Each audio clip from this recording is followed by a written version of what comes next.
Hello, Blaise. Hello, Misha. Welcome to the Guin Huddle. So excited to have you.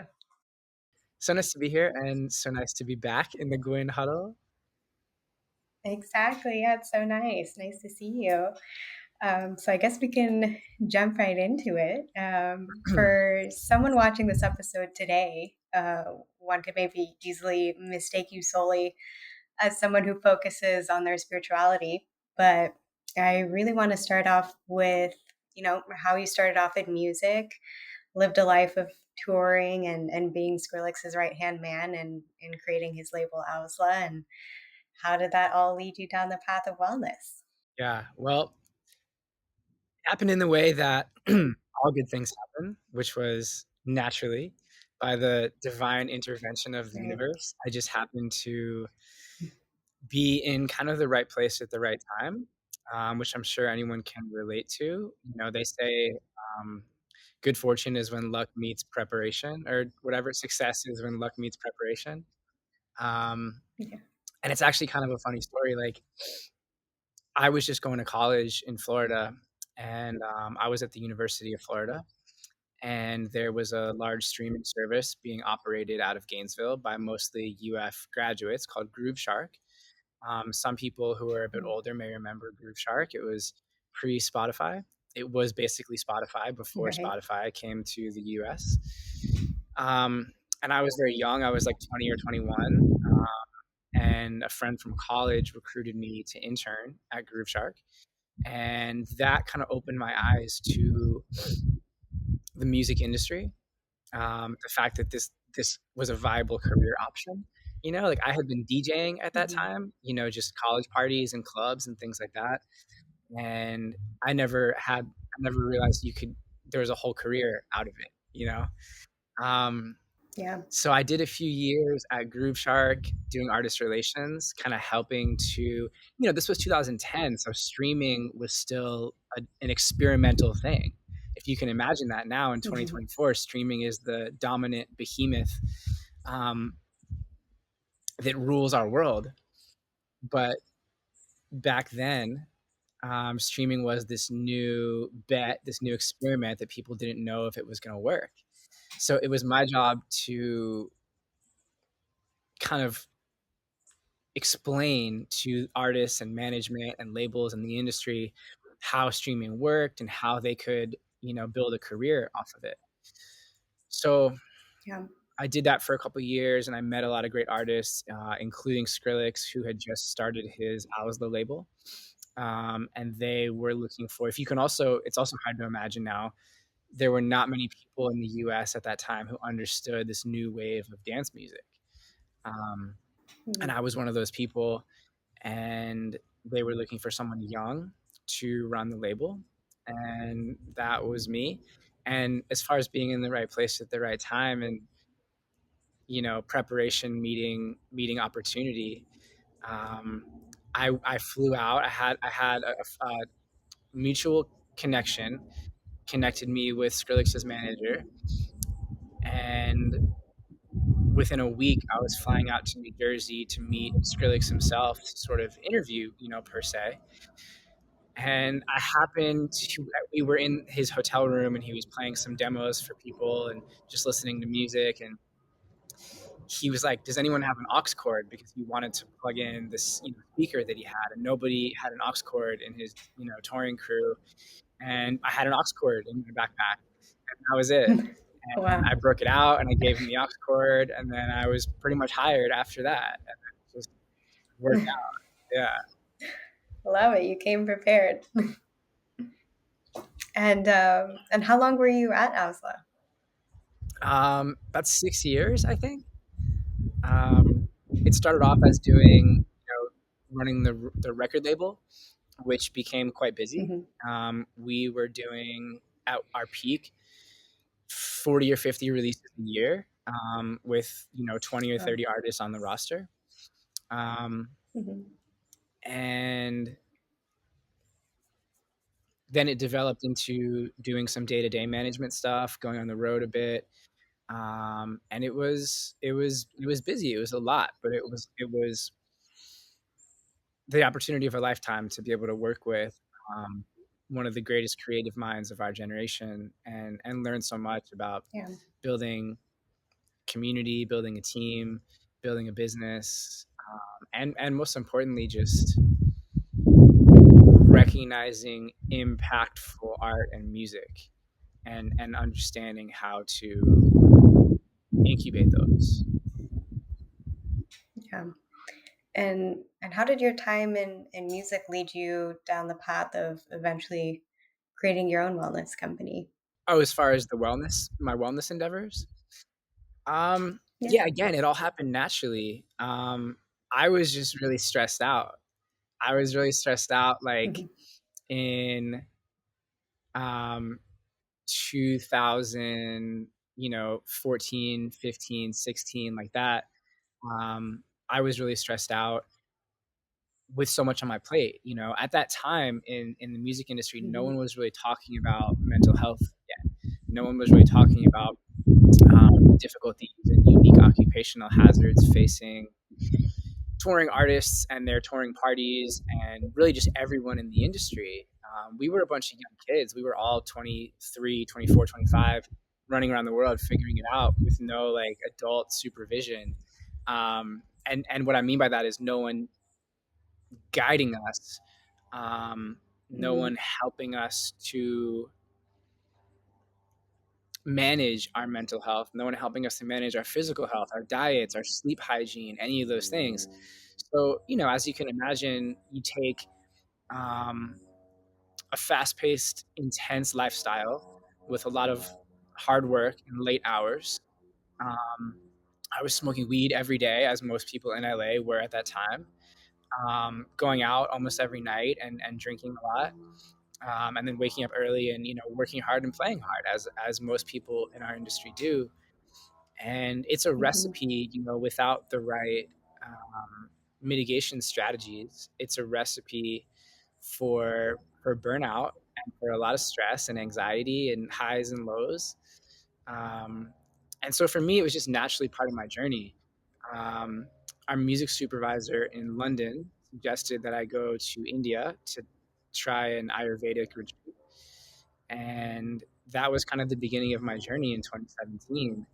Um, like almost completely naked in India with a little loincloth on me, getting Right. covered in oil and getting all these weird treatments done. And Mhm.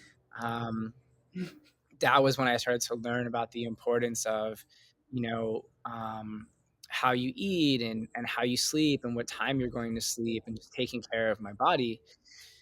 Um, Right. and then it was kind of just natural. I kind of just realized, hey, these things could really help um, the people around me, the people in our industry, my friends, my colleagues. It seems like most everyone is struggling with the same things I was struggling with. Um, Yeah. so in 2017, I started I started a platform called the Art of Arete, which was initially a short 2 or 3 day retreat in Ibiza in partnership with the International Music Summit. And the idea there was to take all kinds of I just like wrote cold emails to all of the authors and thought leaders and doctors and people whose work had impacted my life. Um, Amazing. and surprisingly, a lot of them wrote back and were willing to come to Ibiza. So it began as me just trying to channel what I had learned to people in our Mhm. industry. Um, and it was rewarding. It was rewarding seeing people in our industry um, being exposed to that kind of meaningful knowledge. And we've now been Mhm. doing that program in Ibiza for 6 years, 7 years, whatever, since 2018. Um, and that I think gave me the taste to want to go deeper into making more of a difference myself. Curating practitioners was very rewarding, and I felt like it was a needed service. But I wanted to offer something more myself. Personally, I had been Mhm. practicing a meditation technique since 2014, which had been quite beneficial to me. And in 2019, when COVID started, I had the opportunity to start training as a teacher of that style of meditation. And ultimately that led, again, all very naturally, just by following my heart or my instinct or whatever, led to an incredible opportunity to train with one of the world's most renowned meditation masters, Maharshi Vyasanand Saraswati, um, several months on end in India, meditating 14 hours a day, and learning, the depths of Vedic knowledge, um, so that I could share this meditation technique with people around me. And now we're here. Incredible. Amazing. And I see you've been traveling quite a bit, almost like a world tour yourself. So what does life look like now for you in this stage? Well, I am traveling often. I have 5 or 6 places that I really love to be in, where the weather is nice and there's ample sunshine, and usually sun and sea is my favorite combination. And so I have a little circuit Nice. that I kind of move around in, and that includes Los Angeles, Miami, London, Ibiza, and most recently Lisbon. So I've been really enjoying just kind of moving between those places, building small bases of students, and I try to visit each of those places a few times a year. Incredible. Is there a story you remember of like the first time that you saw or met a major artist and kind of witnessed them struggling and wondered, what can I do about this?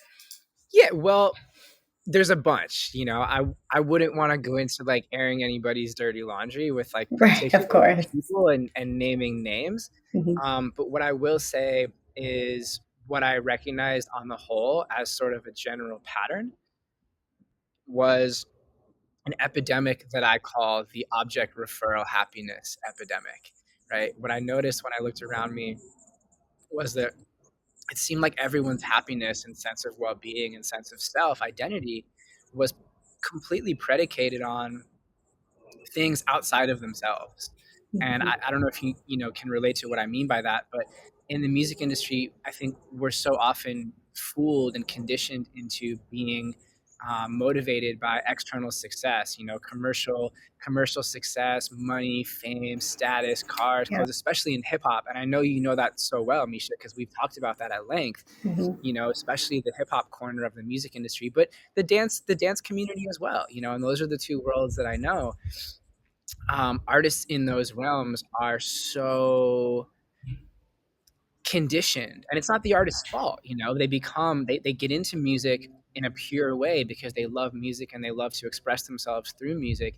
But our industry, I think, conditions you that this is success and this is what success looks like. And what I saw happening was so many people's happiness was dependent on things outside of them going a certain way.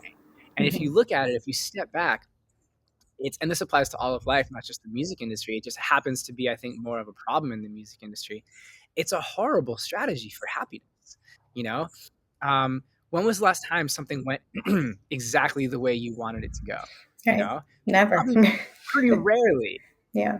Yeah. That's life. And Yeah. when it does go exactly the way you want it to go, how long are you happy after that? Like a few minutes, a few days, Hmm. until you forget about it, and then you move on to the next thing, right? And then you're not trying to control the next outcome and manipulate the next thing to go the way you want it to go. It's a really bad strategy. If happiness is the thing that we want, it doesn't make any sense to say, well, I'm only going to be happy when things go my way, because we can't control those things.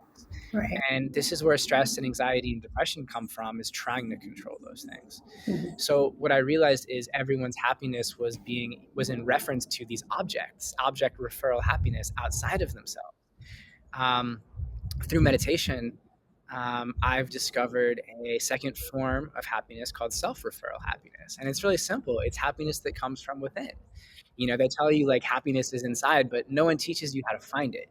no one teaches you how to find it, and it kind of just sounds like a trite, Hallmark greeting card. Happiness is within. Like, yeah, cool, hang that on your wall, and then bang your head against it every day, trying to figure out how to make your life go the way you want it to go. Yeah. Um, the biggest thing that I've noticed is that people are giving their power away. People, artists, people in the industry, executives, the whole industry, the whole world at large, but especially in the music industry, they are giving their agency, they are giving their power away by allowing their happiness to be dictated by things outside of themselves and ultimately outside of their own control. Mm-hmm. And do you find that, like, in your teachings and lessons, are your clients still mostly like music industry based, or do you find that now you're mostly teaching people who are outside of music? Yeah, well, I try to keep one foot in the music industry because I Mm-hmm. feel like the music industry is my people. I've Right. always felt the most kinship with those in music, with artists, with creatives, with other people who support artists and creatives, because I think artists and creatives are the gatekeepers of truth. I Mm-hmm. think they are the ones whose shoulders upon the rest of the world rely.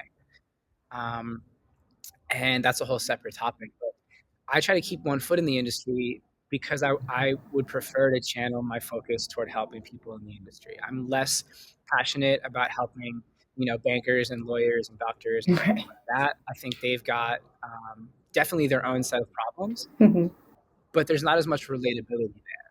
Yeah. They probably can't relate to me as much. I can't relate to them as much. To Right. me, artists are the people who I can relate to.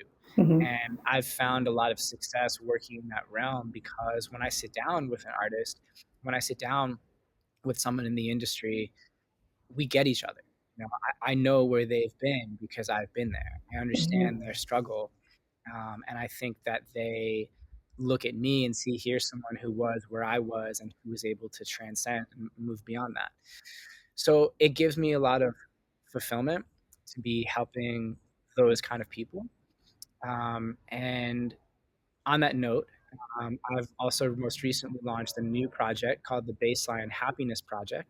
Amazing. And this is something that I'm doing with a few of my teacher colleagues. And in very short terms, the idea is to raise self-referral happiness within the music industry by teaching Vedic meditation. And so, baseline happiness is another way of talking about self referral happiness. It's the happiness that comes from within, that Mm-hmm. happiness that is not dependent on external things going your way, that happiness that is just there all the time. And, don't get it twisted. The message is not let's just meditate and be happy all day and hang out in our rooms and light incense. Yeah. Of course, go for the goal. Of course, we want to be as successful as possible. We want to actualize ourselves. We want to express ourselves. We want to go for and attain everything in life that we feel called to. But those things have to be the icing on the cake. If those things are your whole cake, then you're going to have a bowl of icing. And a bowl of icing is no substitute for a birthday cake, you know? Right. Um, so the mission of the Baseline Happiness Project is to teach meditation within the music industry and re-empower people to realize that they can actually draw their baseline happiness from within without being dependent on things going their way. And then, yeah, absolutely, through meditation, become more creative, become more effective, become less stressed, and ultimately become um, more capable of attaining those external goals on top of your baseline Mm-hmm. happiness. But it has to start with the base of the cake, and then you put the icing on it. You can't go for the icing first. Right. I love that metaphor. And and with each of these like lessons, is there a moment of realization of like this happiness? Is it something that's instant, or does it take a few sessions to kind of get there? Like how quickly do you see people kind of getting to that moment of realizing their Yeah. happiness?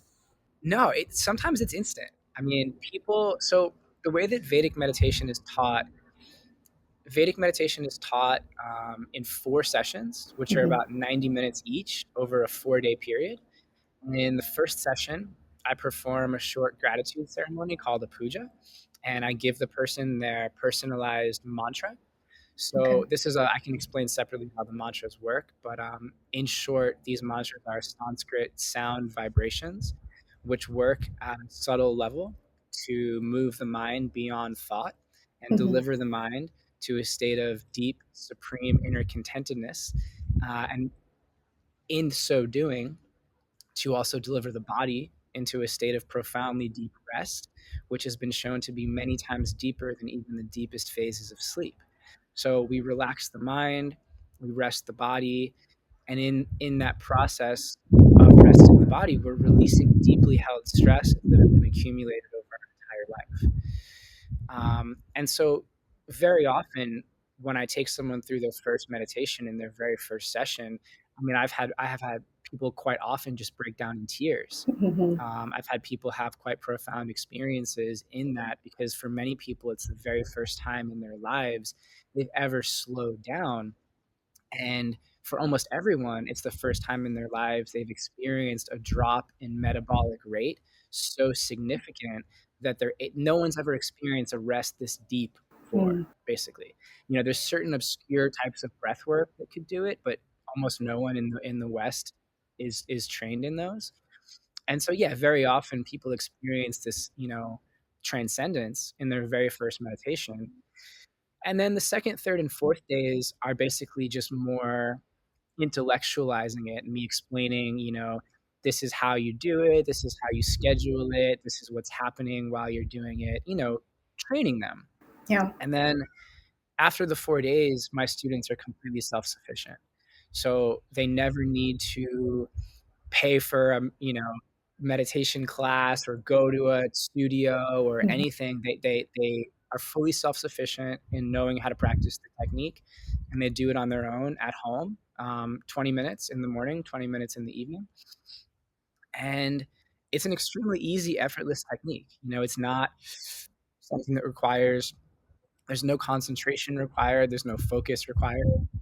Because of the genius simplicity of the mantra, Hmm. the mantra does all the work. You simply think the mantra moves the mind beyond thought, and you don't have to try to stop thinking thoughts. You don't have to control the mind, which is what so many people I think find challenging about meditation. People say, "Oh, I can't meditate. I'm just having so many thoughts." And in Vedic meditation, we welcome the thoughts. The thoughts are Hmm. no conflict to meditation. So it's very easy. Anyone can do it.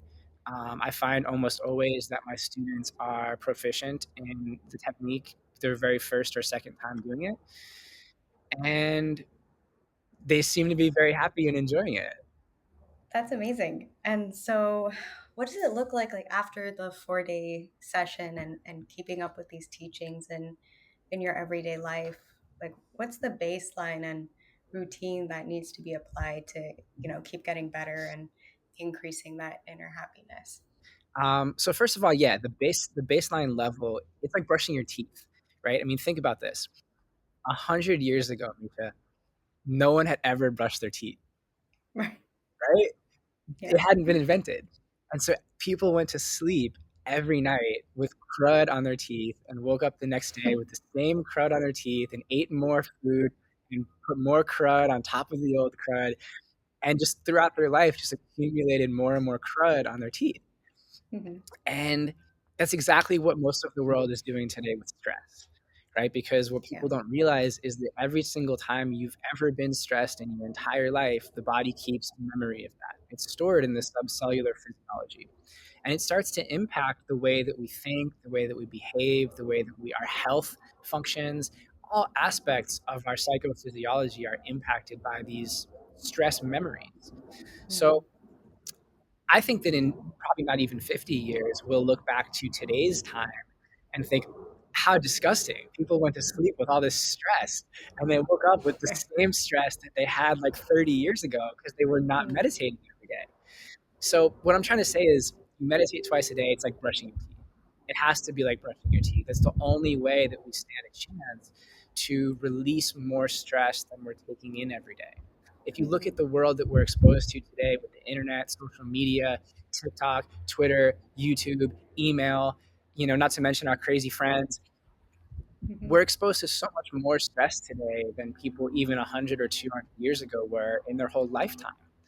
Right. And so we need a more advanced technique to release that stress. So that's step one. You got to meditate every day. That's your hygiene. That's like brushing your teeth. And I know a lot of people will say, "Oh, I don't have time to meditate twice a day." 100 years ago, people thought they didn't have time to brush their teeth twice a day. You know? Right. And now you can't live without it. Now it's so disgusting. Mhm. So it's just a matter of perception. It's just a matter of people have to understand how harmful this stress really is for them. And once those people start doing it every day and they start releasing stress and they start feeling better and they're finding themselves more creative, less stressed, happier, sleeping better is one of the biggest things that happens right away in the first few days or even weeks. I find that my students report insomnia just fades away. Um, and very often, yeah, people want to go deeper. And there's a whole, the meditation technique is really just the tip of the iceberg. There's a whole world of Vedic knowledge out there. There's advancements to your mantra, there's advanced techniques, there's industrial strength meditation. Several times a year, maybe once a month, I'm hosting advanced knowledge courses, group meditations. And I've got some students who are quite far along that path now as well. So there's a lot there. Amazing. Yeah, definitely have to add that to my routine. Start brushing your teeth, Misha. Come on. Don't worry, I do that bare minimum. um, but yeah, one of the things that I found really helpful when you joined Guin and you had the Yeah. vision of wellness for artists was introducing each artist to the book and journal the artist way. Who were and are currently some of your role models who introduced you to, the artist way or something similar? Yeah, I think that The Artist Way by Julia Cameron is such a seminal work on helping artists to reconnect with their own creativity. Almost every artist that I've met has done the Mhm. book. It's kind of like Yeah. a workbook more so than a reading book. Almost every artist I know, all the good ones, have done that work. Julia Cameron is a genius. And there's a whole bunch of other great stuff out there. I keep a list of recommended reading for creatives, um, which I think is super important. I've read almost all of these books. For example, my teacher's teacher, Maharishi Mahesh Yogi, the world famous Indian guru who is known for having taught the Mm. Beatles and inspiring Oh, their White wow. Album, right? One of the greatest albums of all time. He has an incredible book called The Unmanifest Canvas. And that is, excerpts from his lectures about the relationship between consciousness and creativity. I also highly recommend, obviously, Rick Rubin's The Creative Act. Rick is also a lifetime meditator. He practices the same technique Oh. that I teach. And he's had tremendous success working with artists, helping to bring out their most powerful, most Mhm. poignant works. Not because he's a highly skilled engineer. In fact, he never even touches mixing boards and doesn't even know how to Mhm. play instruments, quite simply through his quality of Right. being. He sits on the couch, and a lot of people give him shit for that because they say he doesn't do anything and he's overpaid. It's not true at all. People just haven't learned to value the quality of being that people like Rick offer. By simply being around Rick, he reflects your deepest, truest, most authentic self Mhm. back to you. And his book, The Creative Act, is a wonderful, easily digestible manual for how you can do that in your own life. I also recommend Catching the Big Fish by David Lynch. David is also a lifetime Mhm. meditator. And Catching the Big Fish is a really short read. It's really easy. I recommend getting the audiobook so you can hear David's voice. David himself is a legendary filmmaker, painter, musician, very creative guy. When I was running OWSLA, I got that book for Sonny for his birthday, and he called. We were in, I think, Fiji. No, we were in the Maldives at the time, and he called back to LA, and he told everyone at the label, like, you got to stop what you're doing and read this Oh, book wow. right now. Um, Amazing. so that's Mhm. another good one on creativity and consciousness. And then there's an author called Stephen Pressfield who I really like. He's got a couple of books, one called Turning Pro and one called The War Oh. of Art, which is obviously a play Mhm. on the art of war. Um, he writes in a really pragmatic, practical way about helping artists to fight through writer's Mhm. block, emotional challenges, addiction, just really cold, hard, easily digestible style of writing. Amazing. Thank you for all those recommendations. So recently, like this year, I've really been enjoying listening to the Huberman Lab podcast, and there was a particular episode he had with Rick Rubin where he talked about reaching altered states of consciousness. And I'm curious from your experience in the world of creativity and artistry, using any form of substance that helps you reach an alternate state of consciousness, where do you think is the line for where it can help versus it becoming a detriment or crutch to an artist's mental health and their discipline? Yeah, that's a really good question. And I'm really glad you asked it because this is so, Mhm. so important. When it comes to altered states of consciousness, look, I used to smoke weed every day for about 15 years. Many of the most accomplished, evolved, conscious people who I know have also had rich histories with psychedelics, with drugs. Um, Using recreational drugs or whatever you want to call them, anything that's going to help you get into an altered state of consciousness. The lines are starting to become more blurred Mhm. today between what's a drug and what's not. You have people using nootropics like L-Dopa. You have people doing things like, kratom, things that are people think just because they're legal, they're not, Right. drugs. Um, so I put all of these, you know, consciousness altering substances into one category. And I put them all under the header of what are called exogenous substances, right? And these are chemicals that come from exogenous means it's come from Mhm. outside the body. So these exogenous substances are man-made, they're synthetic, Right. right? And people say, oh, mushrooms come from the Mhm. earth. Like, it's Yeah. still a chemical. They're all still chemicals. And there's nothing wrong with chemicals. But you'll see where I'm going with this in a second.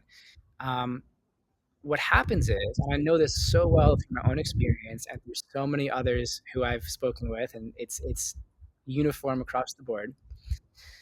Experimenting with exogenous substances is, don't get me wrong, it's a great way to give people the experience of an altered state of consciousness. It's a great way to give someone a profoundly different experience of the world and help them move beyond their daily, the way they see the world on a daily basis, which for a lot of people is, what we call the ever Mhm. repeating known. Um, there's this old myth, right, about that we only use 2% of our Yeah. brains. I'm sure you've heard it. It's actually a myth. We actually use 100% of our brains, but where that myth comes from is that studies have shown that up to 95% of our brain's computing power is being used to think about the same thoughts we had Mhm. yesterday. And most of these thoughts are derived from all that yucky accumulated stress that I spoke about Yeah. earlier, right? Stress hijacks the way that our mind works. And we find, and I'm sure you can relate to this, we can all relate to this, right? You find most of the time you're thinking about, like, I call it reviewing and rehearsing. You're reviewing what happened yesterday and you're rehearsing what's going to happen Mhm. tomorrow. You're worrying about, is this going to go well? Is that person going to like me? What's my future hold? Does my partner love me? Um, these are not Yeah. creative thoughts. These are not Mhm. productive thoughts. And so for a lot of people, the first time or any time that they experiment with exogenous substances, it can be a big relief because it can help them to temporarily bypass all that stress Mhm. thinking and to tap into more of their mental potential, right? So it's a great way to give you a preview of what your life experience can Yeah. be like with expanded consciousness. Now, the problem is when you're experimenting, when that experience is coming from outside of yourself, it's temporary, it's ephemeral, it's fleeting. I give the example of it's like the Kool Aid guy. You might be too young to remember the I Kool Aid. Do you remember remember the the Kool Aid Kool-Aid. guy? the Kool-Aid guy Mm, busts through the wall, right? And he's like, mhm, oh yeah. And you look around and you kind of see, oh my God, this is what the world mhm. could be like with expanded consciousness. But then the drugs wear off and then you get kicked out of the party and then you're just back to your old life, but you've got this memory of what it Right. could be like. So you keep taking more and more of these substances to try to get back to that party. And by the way, when the brain has peak experiences, it normalizes those experiences. So it's never going to be as good as the Mhm. first time. And so you keep taking more and more to try to get this experience and chasing highs, right? You're chasing highs. Um, Now, the problem with this is it's not sustainable. It's not Mhm. sustainable, right? You can't have an entire way of being be propped up on external substances, because what happens, and by the way, I'm everything that I'm about to tell you was told to me by my teacher, who is a Okay. neuroscientist, Mhm. right? So this is a neurochemical perspective on the synthesis of, let's say, for example, Mhm. cannabinoids, right? The active ingredient in Right. THC, marijuana. When you imbibe a drug like weed, and by the way, this is true universally. We could be using wine, Mhm. alcohol as an example. We could be using psychedelics, mushrooms as an example. When you imbibe an exogenous substance, your brain extracts bliss chemistry from that substance, things like dopamine, serotonin. Now, different chemicals have different cocktails of bliss chemicals in them. With weed, one of the big ones is Mhm. dopamine. And so your brain kind of juices that chemical, that THC molecule, and it extracts all of the dopamine from it. And the neuroreceptors for dopamine in your brain take in that dopamine, and that's why you feel so nice as soon as you hit a joint or Yeah. something like that. I know exactly that feeling. I can remember that feeling. I'll never forget that feeling. But the problem is, because this dopamine is synthetic, it's man-made, it's coming from a substance that is outside your body. It's not made by your body, right? Your brain doesn't process it as well. Your brain takes it in, but then the neuroreceptors in your brain don't know how to properly eject those dopamine molecules after they've been taken in. And so what happens is the neuroreceptors in your brain become gummed up. They become kind of jammed up with these synthetic exogenous dopamine chemicals. You can think about it like having a lock made for the key for the front door of your house, having a new key Mhm. made for the lock. The key might go in and it might open the lock, but there's a good chance it's going to get stuck in the lock because it's not the original Right. key. So now when the real key comes along, it can't get Mhm. in. And so what happens is your body notices that its own neuroreceptors for dopamine are already full of this cheap second rate dopamine. And so your body stops producing its own dopamine because the brain is not even Mhm. using it. The body says, "Oh, you're getting this from out there. I don't need to Yeah. produce this anymore." And so now you're in a very dangerous situation. And this is why modern studies are starting to show. There was a big one in the New York Times very recently. Vice covered it as well, starting to show that weed, for example, is actually horrible for long-term Mhm. anxiety and depression. People take it because they think it takes the edge off on a short-term basis, and it does, but it's at the expense of worsening those conditions much, much more in the long run. And this is what I just explained to you is the neurochemical underpinning of how that works.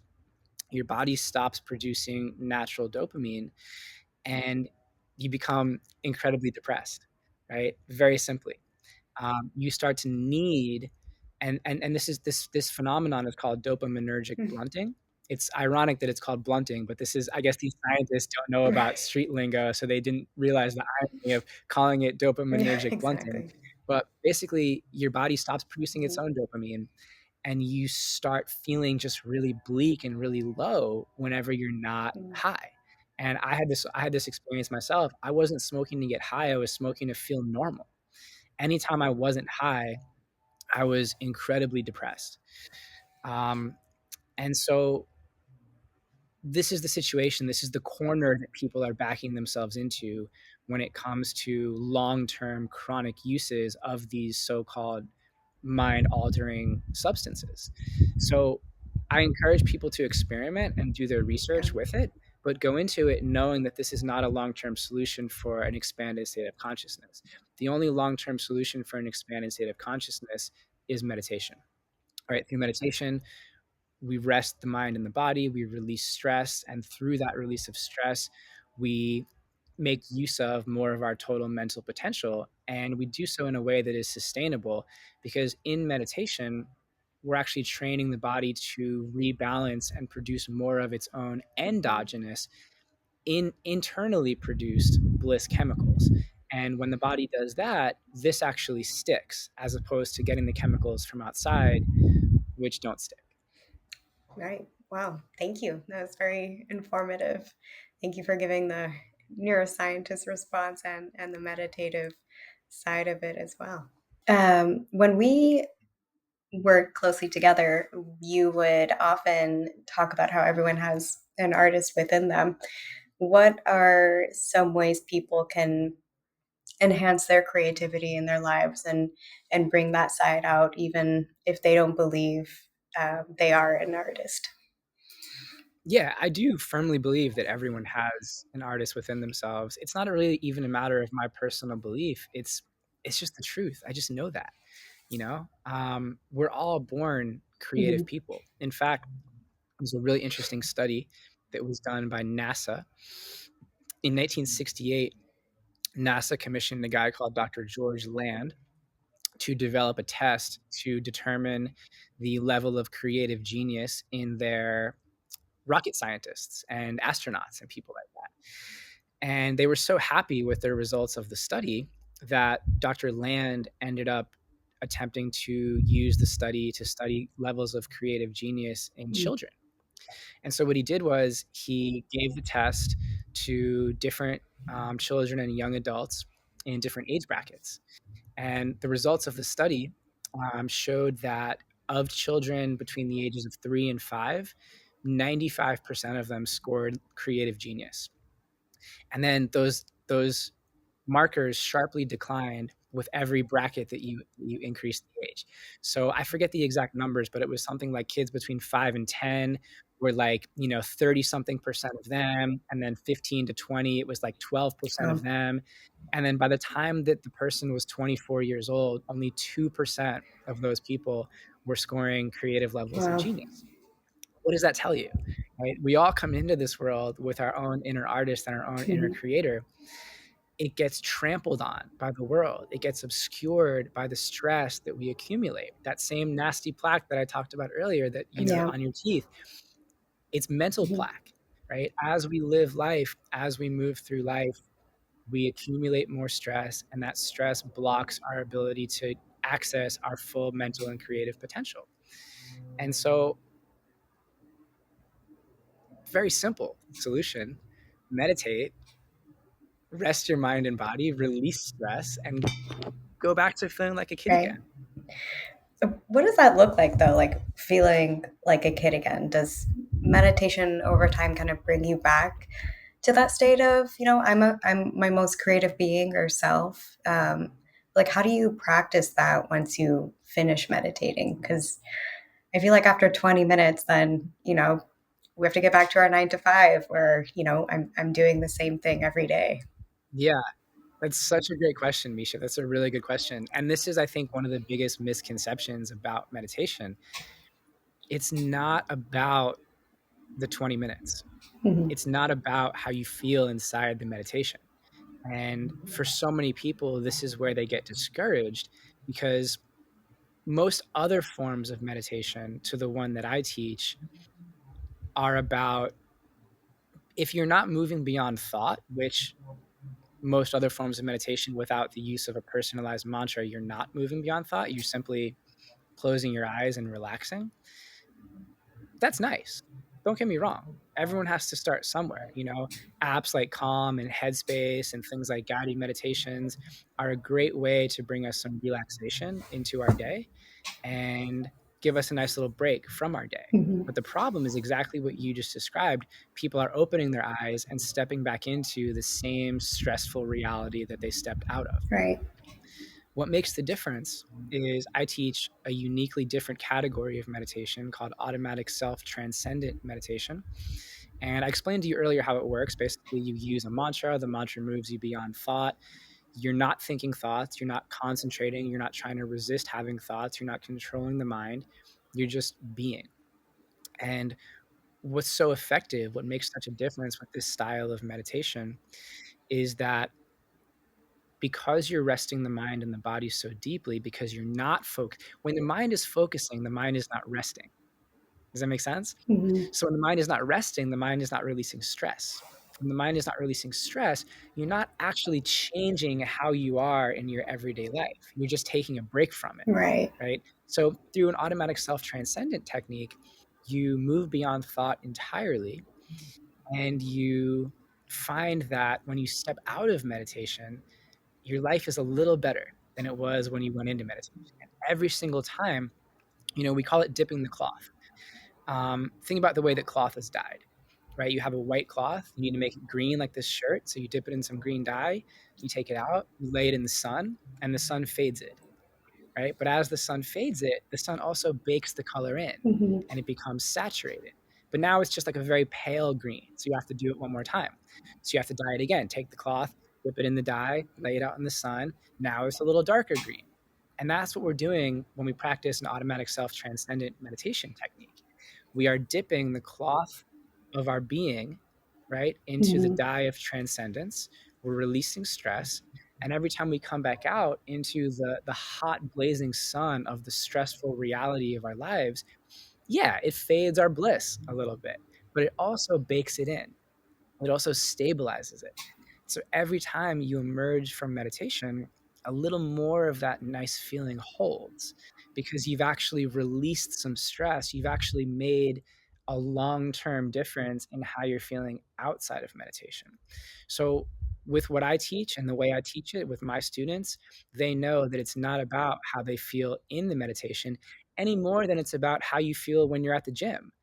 Right? It's about how you feel the other 23 hours of the day. Right. No, it's definitely something we all need to work on, and in bringing back that childlike and creative artistic way back into our lives. But thank you, Blaise, for joining today, and for the great conversations. Thank you, Misha. You asked really good questions. It was very enjoyable. Thank you. I appreciate it.